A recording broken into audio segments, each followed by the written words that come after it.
Jadi kalau yang belum menikah tidak perlu takut menikah, tapi harus dibarengi dengan kesadaran bahwa harus kuat gitu, kuat batinnya itu untuk menjalani tanggung jawab di dalam pernikahan itu. Sementara yang sudah menikah, ya ayo kita lanjutkan pernikahan kita, mudah-mudahan sampai kita benar-benar menemukan sakinah di dalam keluarga kita. Ya. Kemudian kalau saya sih untuk ini ya, mohon maaf kalau buat Anda yang menunggu dari tadi sesi tanya jawab, nggak ada tanya jawab. Tanya jawab, barangkali ada yang tanya. Mau tanya jawab. 1-2 lah. Ada nggak? Oke. Enggak, karena saya pikir tadi kan banyak yang bilang sudah baca buku Wisdom in You. Jadi kalau buat Anda yang sudah punya buku Wisdom in You, tulisannya dia, sebetulnya pertanyaan Anda terkait yang kita bahas ini ada di sini gitu loh. Tapi sepertinya ada juga sih yang memang belum punya bukunya kamu itu. Tapi sebelum ke pertanyaan, aku sih ingin menyampaikan itu bahwa menurut saya cinta itu nggak cukup. Untuk pernikahan itu nggak cukup. Bahkan saya pernah berbeda pendapat dengan seseorang teman. Menurut saya pernikahan yang lebih tidak gonjang-ganjing adalah pernikahan yang tidak lagi berbasis sebagai pasangan cinta. Kamu boleh nggak setuju? Kamu ngamatin nggak kenapa orang jatuh cinta berpacaran atau menikah ataupun kadang bisa pisah dan jadi musuhan? Dan kamu melihat persahabatan itu abadi. Saya punya teman sahabat itu nggak pernah bermasalah sampai sekarang, sehingga kadang dia tuh bilang, kamu tuh punya sahabat awet banget ya. Anda ngamatin nggak bahwa hubungan cinta lebih rentan untuk rusak dibanding hubungan persahabatan? Kenapa? Karena hubungan persahabatan itu tuh tidak saling menuntut loh. Nah, sehingga kalau menurut saya menikah tuh nggak cukup cinta. Kita harus bisa memunculkan jiwa pada diri kita bahwa saya dengan istri saya atau Anda perempuan dengan suami saya itu sahabat. Jadi kalau Anda masih menganggap pasangan Anda itu hanya sebagai pasangan cinta, ingat loh, cinta tuh batasnya tipis dengan benci. Nah, persahabatan itu boleh dibilang boleh dibilang cinta yang bersyarat, persahabatan itu lebih halus, lebih tidak saling membuat kriteria. Jadi saya sering melihat fenomena orang yang pasangan cinta tuh ribut melulu. Contoh paling gampang gini deh. Pernah nggak Anda dapat anekdot gini? Ada pria wanita bersahabat sudah lama, kemudian ternyata si cowok ini jatuh cinta, terus ngomong, maukah kamu jadi pasanganku, ya? Atau maukah kamu menikah denganku? Atau kalau bahasa umumnya, maukah kamu jadian denganku, misalnya? Banyak kan yang menjawab, aku takut kalau kita nanti membangun hubungan cinta tuh malah rusak. Artinya bersahabat tuh malah minimal masalah dibandingkan menikah. Kenapa? Karena ketika menikah kita merasa memiliki dia dan dia merasa memiliki kita. Ketika bersahabat kita tuh tidak merasa saling memiliki loh, sehingga kita saling berkontribusi. Ketika orang itu sudah tidak bersahabat, dalam artian sudah pasangan cinta, rasanya rasa memiliki, dan yang namanya memiliki itu pengennya ngatur. Nih ya, ini handphone saya, atau ini remote saya, ini handphone saya. Pasti karena ini milik saya inginnya ngatur. Nah, Anda misalnya lihat handphone saya, Anda pengen ngatur nggak? Enggak, om, bukan punya sampean kok. Jadi, problemnya ketika kita itu cinta berlebihan, inginnya ngatur. Nah, sama seperti banyak orang cinta sama Tuhan, saking cintanya ngatur Tuhan. Tuhan harus kabulkan doaku, kan gitu. Iya. Gitu, aku jadi marah-marah begini ya. Oke, teman-teman, paham kan saya harus memiliki kesabaran yang seperti apa? Sebenarnya tadi itu bukan marah, tapi ketika saya mengungkapkan argumentasi, itu bisa sampai seperti itu loh. Nah, dikiranya saya marah, padahal nggak marah. Dulu. Dulu ya. Oke, teman-teman, itu kalau dari kami ya, mungkin karena istri saya berkenan.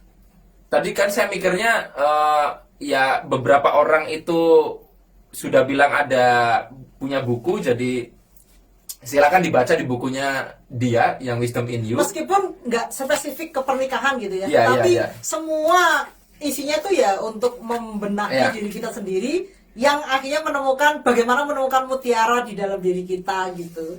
Oke, sekarang silakan karena istri saya berkenan, berarti dia yang jawab ya. Kali yang jawab dia. Loh.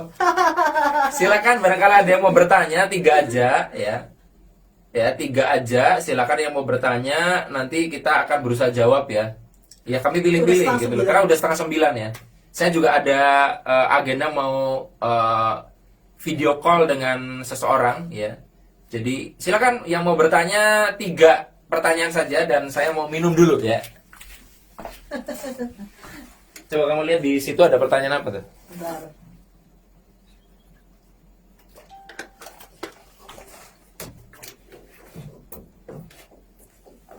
Dilihat saya aja.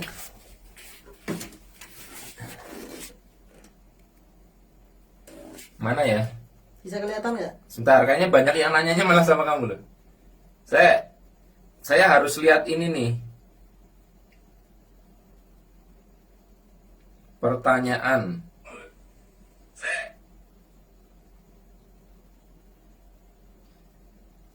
Nah ini, pertanyaan nih. Kamu yang jawab ya, karena dia nanyanya ke kamu nih. Yang mana tuh?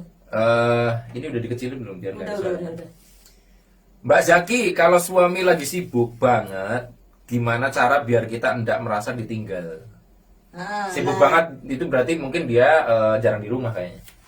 Kayaknya kamu yang jawab. dulu kan Nah, kamu saya bilang mengalami dulu itu ya. gimana, terus berbeda di mana gitu loh. Dulu saya mengalami itu ya. Tapi waktu itu saya memang ada kesibukan ya. Kan waktu itu saya masih mengajar ya di sebuah lembaga tinggi, apa itu Magistra Utama ya waktu itu. Terus saya ngelola PAUD juga, terus saya punya warung juga gitu. Jadi memang saya punya kesibukan juga gitu. Nah, misalnya agar kita tidak merasa ditinggal gitu ya, kita memberikan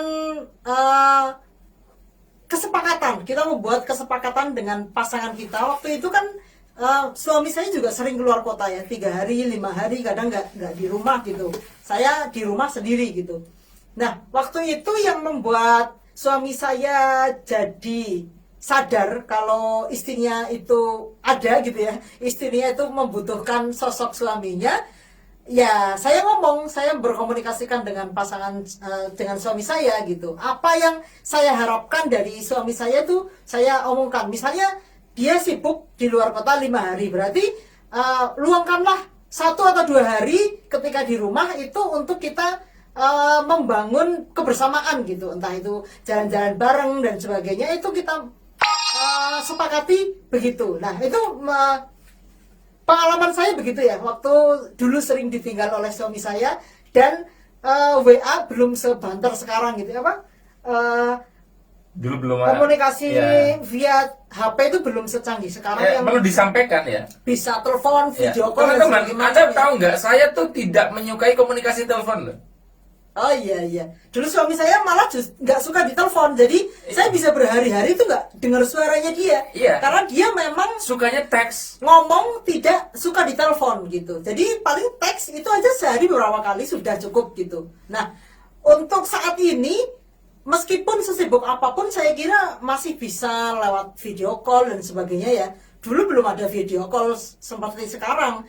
Dan alhamdulillah dulu bisa berjalan lancar. Nah, ketika saya merasa tidak ditinggal sendiri ya, ketika saya ngomong ke dia, istilahnya, oke, kamu bekerja 5 hari di luar kota. Ketika pulang, ya kita jadikan waktu itu untuk bersama-sama gitu. Nah, itu kesepakatan saya dulu. Nah, silakan mbaknya ya yang bertanya membuat kesepakatan dengan suami yang seperti apa yang disepakati oleh mbak dan suaminya agar meskipun sibuk banget pasangannya gitu ya, tetapi memberikan waktu yang berkualitas meskipun sebentar. Ya, kalau kita sebagai istri kan sebenarnya hanya butuh dicintai kan, dia hanya butuh merasa dia tuh ada, dihargai gitu tuh, itu sudah cukup. Nah, kalau kesepakatan itu ada gitu, mudah-mudahan bisa membantu meskipun pasangan kita mungkin sibuk sekali ya. Atau seperti apa? Kayak gitu apa enggak? Dulu kan Mas Arif sibuk sekali tuh. Ya, apa ya? agak gini ya, memang menjawab pertanyaan ini kan memang gini, kita nggak bisa terus terang ya dari pengalaman aku dicurhati orang. Sebetulnya jawaban terbaik itu adalah kita harus tahu versi suami dan versi istri loh. Oh iya iya. Jadi saya sangat nggak mau kejebak curhatan orang yang hanya dari salah satu. Iya iya iya iya. Ya jadi kadang ada yang mencurhatkan suaminya begini, versi suami itu bisa beda. Ya. Iya iya. Misalnya suami tidak merasa sibuk sekali gitu. Iya, bagi dia Tidak merasa meninggalkan iya, istrinya jadi juga. jadi kita harus tahu sebenarnya ini. Dan yang kedua, kalau menurut saya ya, saya harus nanya dulu kepada yang nanya, apakah Anda sudah mengungkapkan perasaan yang Anda rasakan itu kepada suami? Misalnya, Mas, aku kok merasa kesepian ya, sering kesepian kalau kamu nggak ada gitu. Saya kadang curiganya tuh banyak yang tidak ngomong itu juga. Komunikasi lagi dong. Iya, jadi gini, kasus kenapa menikah itu akhirnya tidak komunikasi tidak lancar, saya amati semua orang yang begitu berawal dari waktu kecilnya sama orang tuanya juga gak terbuka. Iya benar. Aku jamin kamu dan Ya. orang tuamu tidak terbuka. Saya sama orang tua juga, karena orang Jawa dan orang tua saya Iya. sangat religius gitu ya, itu jadi sungkan kepada orang tua itu sangat Iya. hormat sekali. Dampaknya kamu dengan Jadi, suamimu sungkan. dampaknya ke suami juga gitu ya. Sama, aku nggak terbuka ke orang tuaku. Coba saya mau nanya kepada teman-teman deh. Ya, waktu kecil Anda terbuka nggak ngomong tentang seks? Ketika pertama kali Anda mimpi basah, ketika Anda pertama kali jatuh cinta, Anda ngomong nggak ke orang tua? Nah, dari situ jawaban Anda nanti akan menentukan, nanti Anda tuh terbuka nggak kepada pasangan. Saya ngamatin bahwa orang yang tertutup kepada orang tuanya, pasti akan tertutup ke pasangannya. Iya iya iya. Itu saya udah lama kan ya menerima curhatan orang. Jadi Memang kalau solusinya kayak sederhana ya, komunikasikan. Cuma tapi pada masalahnya kan praktiknya panjang. memang panjang dan tidak semudah itu. Tidak semudah itu sih. Tapi kalau menurut saya adalah sambil mungkin proses, mungkin suami juga dikasih tahu pun belum tentu bisa ada solusinya.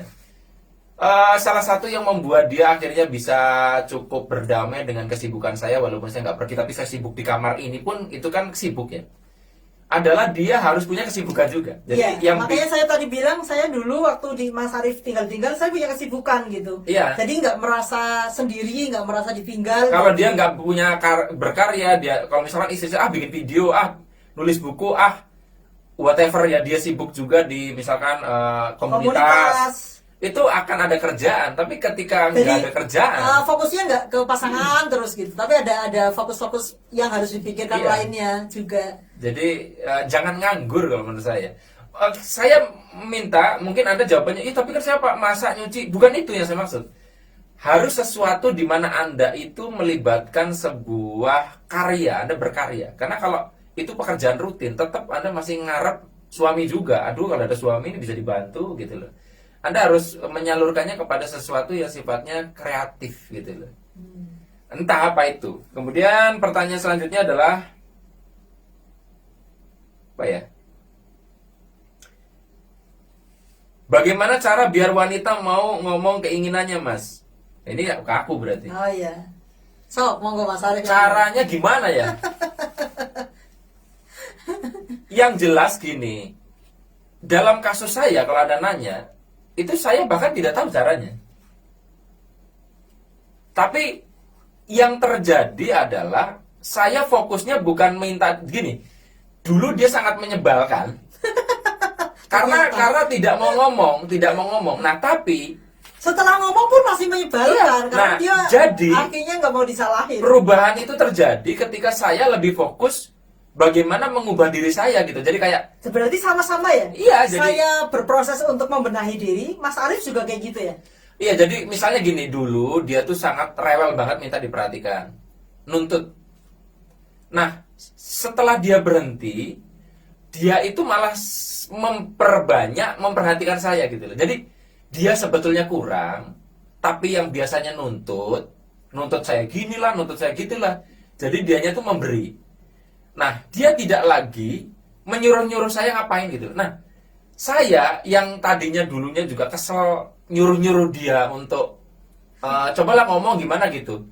Saya juga akhirnya tidak tertarik untuk melakukan itu. Saya lebih tertarik untuk membenahi diri saya sendiri gitu loh. Nah, dampaknya tuh malah akhirnya jadi ya dia ngomong tanpa saya minta, saya memperhatikan tanpa diminta gitu loh. Nah, ini yang ya saya tidak tahu ya, tapi yang jelas juga memang momentumnya sendiri-sendiri. iya, kali ya. dan tetap pembelajaran, kita belajar spiritual, belajar macam-macam, belajar training pemberdayaan diri, tetap ngaruh Iya, ngaruh iya. dalam hidup kita. Jadi apa namanya, banyak alumni kelas saya itu yang udah ikut kelas saya tidak berubah rata-rata karena hubungan suami istrinya nggak beres. Masih bermasalah. Jadi yang jadi lonjakannya luar biasa pasti suami dengan istri ini beres. Ya makanya dua-duanya kudu belajar tuh di situ, nggak harus ikut kelas saya, teman dua-duanya tuh kudu belajar gitu loh. Nah kalau kita sekarang kan karena udah sadar itu, Dari ilmu sama pengalaman jadinya kan iya mendapatkan pemahaman kayak gitu gitu. Jadi dicoba lagi tetap ngomong gitu ya. Tetapi yang bisa gini, kata-kata kita minta, kamu ngomong sih kalau ada apa-apa, itu hanya nyampe di telinga dia. Tapi yang mengubah sampai sanubari dia itu adalah ketika kita Saya tuh sendiri sudah mengubah diri sendiri loh. Nah ini yang agak susah sekali karena itu berbenturan dengan ego. Ya kita mau mengubah itu kan bentur ego banget ya, karena ego tuh merasa nggak bisa salah, dan ketika kita mau ngubah, ego merasa disalahkan. Tanpa disalahkan pihak luar pun, kalau kita tuh ngubah ego itu defense.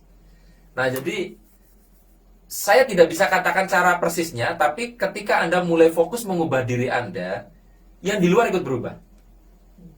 Saya sudah banyak membuktikan alumni-alumni saya, masih ingat nggak ada seorang alumni saya yang dia bermasalah dengan bapaknya. Dia fokus selama ini untuk membetulkan bapaknya, akhirnya dia berusaha untuk membetulkan diri sendiri. Terus akhirnya riset lagi ikut kelas saya hanya untuk cerita bahwa ketika dia mengubah dirinya, bapaknya berubah dengan sendirinya. Nah, ini ya rada susah dipahami, tapi kalau Anda paham tentang vibrasi dan macam-macam, Anda pasti ngerti yang saya maksud. Kemudian terakhir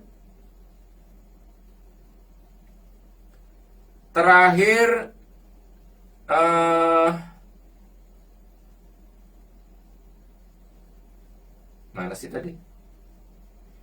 Gimana pendapat Mas Arif tentang wanita tidak pernah salah? Oh iya. Misalnya kayak bahasa-bahasa, lu kalau udah urusan sama emak-emak kelar lu gitu loh. Sebetulnya gini, kalau menurut saya kadang ada juga stigma-stigma yang nggak adil ya. Kayak contohnya gini, pria tuh egois gitu loh. Ada selalu ada yang tidak begitu. Jadi ya sebenarnya perempuan juga egois. Iya, ada egoisnya juga. Jadi kayak misalnya wanita tuh matre, itu sebetulnya juga kan nggak semua wanita seperti itu. Jadi kalimat Anda bahwa wanita itu selalu merasa selalu benar, enggak semua loh, karena buktinya istri saya kalau debat sama saya banyak kalahnya kan, berarti kan dia nggak selalu merasa benar ya. Jadi nggak kalah, Hah? ngalah. kalah katanya. Ngalah itu beda sama kalah. Jadi Ya, apa tadi sampai mana ya? Wanita selalu benar itu mungkin gini ya. Sebetulnya kalau kami itu berusaha akhirnya mencoba untuk kalau bicara itu pakai data. Kalau udah pakai data tuh akhirnya orang sama-sama legowo ya. Tapi kalau pakai emosi itu orang merasa benar semuanya. Nggak cuma cewek. Jadi Pak, bagaimana supaya kenapa ya wanita selalu merasa benar? Nah, Anda kan pasti tidak nyaman dengan fakta itu. Sebetulnya kan ketika Anda ngomong begitu, Anda pun merasa benar loh. Iya. Jadi ketika kita ngomong kamu itu loh, Egois misalnya. kamu tuh egois loh. Sebenarnya kita tuh waktu Kita ngomong gitu egois juga. loh. Iya. Kamu itu nggak mau disalahkan. Kita tuh lagi nyalain loh. Artinya kalau kita lagi nyalain, kita tuh ngerasa nggak salah loh. Nah, jadi akhirnya saya lihat ujung-ujungnya kayak gini. Kalau Anda melihat hubungan dengan pasangan itu jadi kayak cermin, jadi gini. Apa sih yang harus diperbaiki pada diri kita, itu tinggal dilihat aja apa reaksi pasangan. Itu aja menurut saya. Jadi kita jadikan pasangan kita tuh cermin aja apa yang dilakukan. Jadi kalau misalkan kita mau ngomong kamu tuh keras kepala, itu jangan-jangan gue juga gitu loh. Jadi setiap kita terlontar kayak gitu, akhirnya iya juga sebenarnya gue juga gitu ya. Nah akhirnya kita lebih banyak untuk melihat ke dalam. Nah dengan seperti itu otomatis kalau kita sibuk melihat ke dalam itu kan nggak sempat untuk berkonfrontasi. Nah, cuman kalau dibilang prosesnya sebentar, saya nggak bilang, makanya saya bilang self evolution panjang. Dan ingat, kami masih terus berevolusi. Iya, betul. Nggak tahu sampai mati ini jadi bagaimana. Dan bahkan saya sampai asumsi terburuk yang saya selalu waspadai, pastikan kemungkinan perpisahan itu hanya pada titik kematian. Karena kita tidak pernah tahu apa yang terjadi. Makanya kami sangat hati-hati untuk mengangkat tema ini, karena setiap tema, setiap macam-macam itu satu paket dengan ujiannya. Makanya kami selalu bilang, kami tidak mau mengajari Anda tentang pernikahan, tapi yang kami ceritakan adalah penderitaan-penderitaan kami saat menikah. Yang evolusi kami belajar evolusi, dan ini masih terus.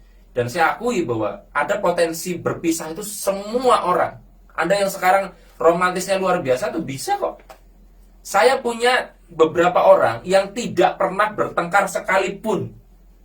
Dia bilang tidak bertengkar sekalipun dengan istrinya, udah menikah bertahun-tahun.